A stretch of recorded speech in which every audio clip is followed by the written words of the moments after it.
Right, so hello and welcome back to Books and Things and welcome to another video, and today I'm going to be doing a reading of a short piece by Jane Austen called The Beautifull Cassandra.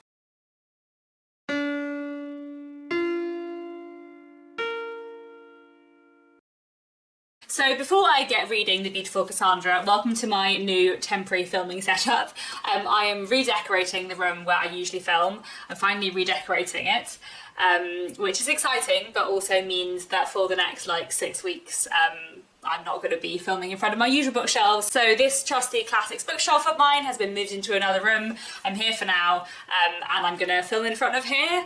It's quite shadowy. There's some weird shadows, so I don't know how well this filming setup's going to work, but I think it seems kind of okay, so I'm going to go with it for a while. But anyway, today I'm going to be reading for you another piece of Jane Austen's Juvenilia, The Beautifull Cassandra. I read Jack and Alice a few days ago, which I'll link down below. The Beautifull Cassandra is very short indeed, so I don't think this will be a very long video, but it's a lovely little story, so I'm going to get straight into The Beautifull Cassandra, and that's all from me. I just went to start it and I realised that one piece of context you should have for this little short story is that Jane Austen's elder sister was called Cassandra, and this piece, The Beautifull Cassandra, is dedicated to Cassandra, to Miss Austen, as Jane Austen calls her. Cassandra being the elder sister would have been called Miss Austen, and Jane would have been called Miss Jane.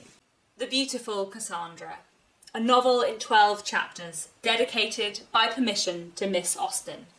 Dedication.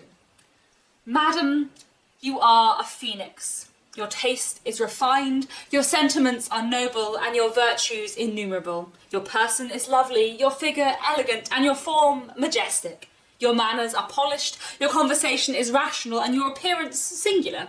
If, therefore, the following tale will afford one moment's amusement to you, every wish will be gratified of your most obedient, humble servant, the author.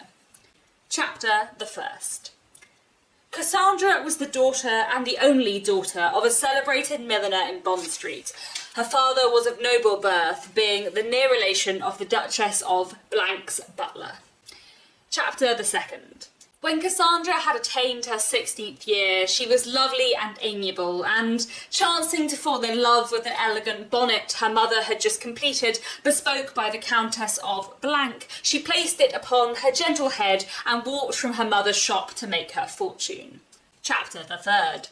The first person she met was the Viscount of Blank, a young man no less celebrated for his accomplishments and virtues than for his elegance and beauty. She curtsied and walked on. Chapter the Fourth.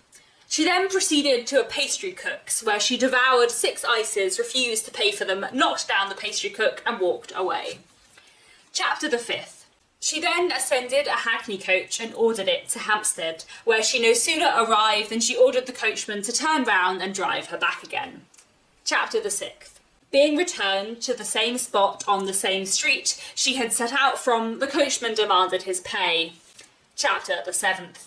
She searched her pockets over and over again, but every search was unsuccessful. No money could she find. The man grew peremptory. She placed her bonnet on his head and ran away. Chapter the Eighth. Through many a street she then proceeded, and met in none the least adventure, till, on turning a corner of Bloomsbury Square, she met Maria.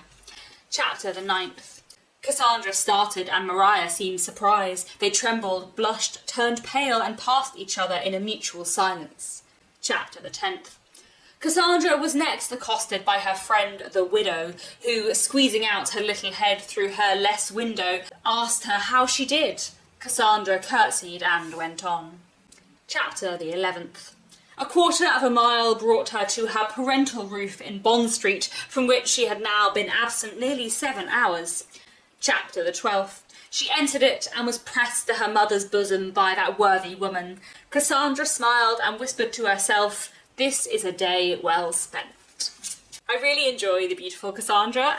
It's so short and so silly and delightfully nonsensical, but I feel like within it there are probably a lot of in-jokes between Jane and her sister, which I find quite fun. Like, what is the significance of Maria? There must be some there.